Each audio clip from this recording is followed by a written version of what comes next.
Hindi pa naman tapos ang termino ni Pangulong Ferdinand Marcos Jr. kaya patuloy ang pagpapanagot sa mga sangkot sa anomalya sa flood control projects.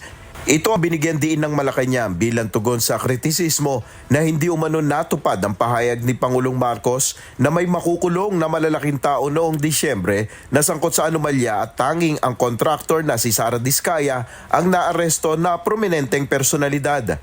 Habang ang asawa nito na si Curly Diskaya at mga dating engineer ng DPWH Bulacan ay nakadetine sa Senado. Paliwanag ng Malacanang, ang binanggit po ng Pangulo doon sa kanyang report ay sa mga taong nabanggit niya, marami ang hindi magiging merry ang Christmas. Wala naman siyang binanggit kung sino ang pangalan. Pero tandaan natin, sa higit na 4 na buwan, may mga nakulong, may mga warrants of arrest na na-issue, may mga nagtago, mayroong nakikipag-usap at nagsisettle at ibinibigay, restitution.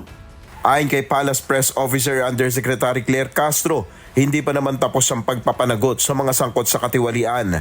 Pero hindi pa naman po natatapos ito. Kung meron pang inaabangan ng mga tao, meron din pong inaabangan ng Pangulo. Hinintay din po ang Pangulo ang mabilisang resolusyon na magbumula sa Ombudsman at sa DOJ. Sa ngayon ay wala pang katiyakan kung magtatalaga si Pangulong Marcos na kapalit ni na Commissioners Rosana Fajardo at Rogelio Singson na nagbitiw sa pwesto sa Independent Commission for Infrastructure o ICI.